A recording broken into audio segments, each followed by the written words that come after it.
So today we are talking something about video display devices. Basically, we will try to understand the very basics of CRT, which is cathode ray tubes, how cathode ray tubes actually work, and we will try to also understand something about raster graphics displays, right? So for understanding these things, I believe nothing prior knowledge is required. We have just to start and learn, right? So let me tell you that what are the primary output devices, right? So the primary output device for any computer will be a video monitor, right? So other than nowadays projector is also sometimes a device, but video monitor is something which is a primary output device for any computer, right? So now we have to understand how actually the video monitors work. Nowadays we are going with LCD monitors, LED also, but earlier it was a CRT monitor, and here also we will start with a CRT monitor, and we will try to understand how this CRT monitor is designed, how this CRT monitor works, right? So coming to the cathode ray tube, here I am calling it a refresh cathode ray tube. Why? Because there is something which can be refreshed. I will tell you what is there which can be refreshed. Here basically we have to understand that there is an electron beam which is coming out of electron gun. From this electron gun, actually electron beam is coming and passing through a focusing system. It moves forward and going through this horizontal deflection plates and vertical deflection plates. It gets its position where it has to be deflected, and there it is contacting to the phosphorus. This is a screen which is coated with phosphorus. So when this electron beam contact with phosphorus, it illuminates. So when it illuminates, some light is visible here. So from the outside, for the outside world, what it looks like, wait a minute.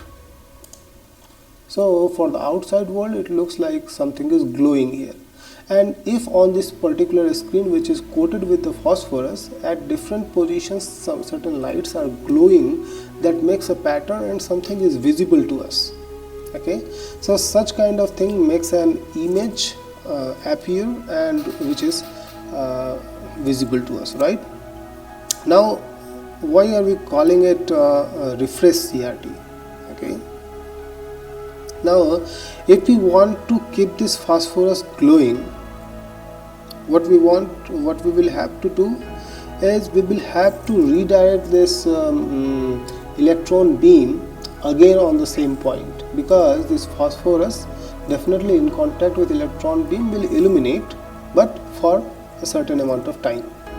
After that it will again go to its earlier state where it will not be glowing.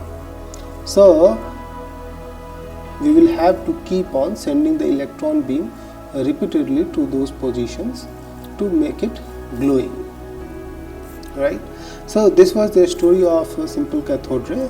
Now if we have to understand it a little bit more, here you can understand that this is an electron gun which is sending this thing, which is here. Actually you will have a heating filament. This filament will be heating up and it will produce some energy which will give way to this electron to come out, right? This can be considered as, if I have to show it in a different thing, you will see it is like this. It can be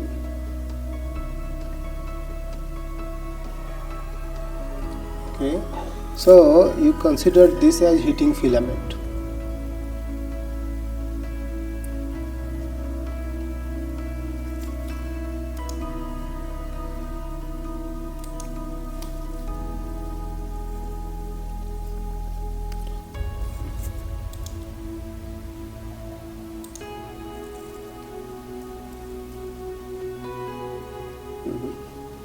heating filament, and this is suppose I should say cathode.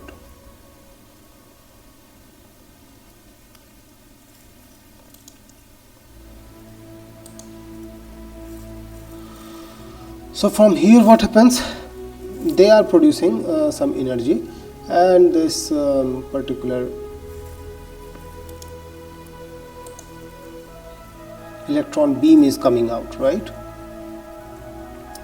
So this electron beam is coming out. Now what we are doing, we will try to control it. It may go in different directions also, but we will try to control it. How we will do that? We will use a control grid so that it could pass through this thing. Only we want this electron beam to come through this portion only, so we allow to pass through this portion only, right? So this is what is here. After that we are having this focusing system which will focus this, which will keep it focused towards the direction. So let me make it something like this.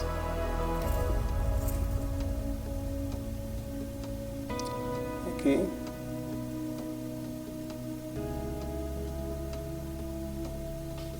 So it will keep it focused towards a particular direction, right? We can call it as focusing system or focusing anode.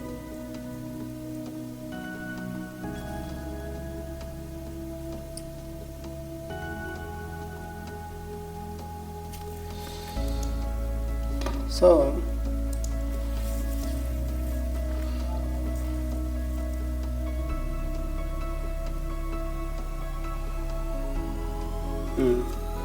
focusing anode. So in this way this electron beam keeps on coming, right?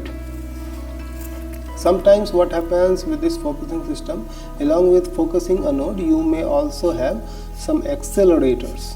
Okay, you can have accelerators. The job is of these accelerators, you can understand with the name that it accelerates the decaying electron beam. Okay, let me call it as accelerating anode.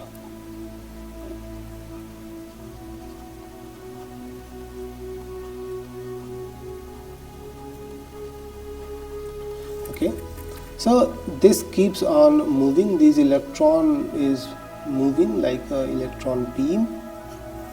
After that you need these deflectors. Okay, so these deflectors are those which will give it a direction. Okay, this is it looks like a this thing, but it is actually a plane, right? So this has to be deflected in a direction so that it could go to the required position, right? Where should it go? So this is the use of deflectors. Deflectors can be of two types, means either it can be electrical or magnetic. Suppose if it is electrical, it will have this thing electrostatic, I should say. If it all electrostatic, it is having two horizontal plates. One is for horizontal deflection, which can move it to and fro in this direction. One is horizontal and one is vertical, to cover the whole screen, right? So in between we have this deflectors. Now deflection plates are here because it is electrostatic. If at all it would have been I should say magnetic field. To create magnetic field, other options can be which where magnetic deflection coils are made, and these coils are kept here, through which this let me name it first. It is magnetic coils. Okay, magnetic deflectors also can be called. So these coils are kept here, and electricity is passed through these coils, along with the different ratio whatever needed. Accordingly, this electron beam is deflected towards a particular position. Okay, so in this way this CRT monitor keeps working. So there are two ways of deflection. It can be either electrostatic or it can be magnetic. Now here also you have learned that the screen is coated with phosphor, which is illuminated when the electron beam interacts with it, and as soon as it happens it starts illuminating, and to keep it illuminating we will have to refresh it. What should be the refresh rate?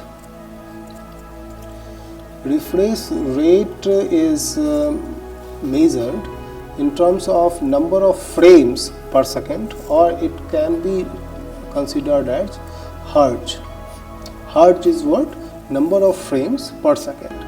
So sometimes it is 30 hertz, which means 30 frames per second, or sometimes it is 60 hertz, which means 60 frames per second, which makes the image, I should say the video, better to look, right? Otherwise, if it is less than 30 on a CRT, then you will see a effect, we call it flicker.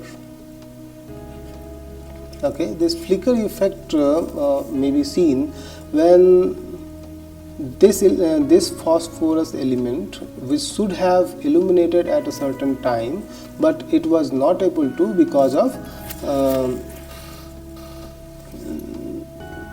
this electron beam was not instructed at the correct time. Okay,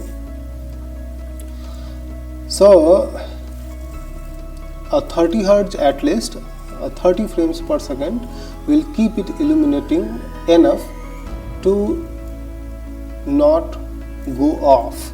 Okay, going off of this phosphorus makes a screen to flicker. Okay, so to avoid flickering, what it is done is we keep it on refreshing as fast as possible according to our capabilities. So this was something about CRT that I could say, and definitely we should go through books. Some more information you will find there, and more detail. You will also be able to understand the persistence of phosphorus, and also what is resolution. You will understand that resolution is something, the monitor can be divided into a small portions where the phosphorus can be illuminated, and you can consider as pixels. We call it picture elements. These pixels are actually illuminated, and high definition system will have high resolution, which means it will have tinier these pixels, and in the same size of this monitor it may have more number of pixels, and having more number of pixels means high definitions. Okay, so this was something about cathode ray tube. I believe we will have to start now for raster scan displays.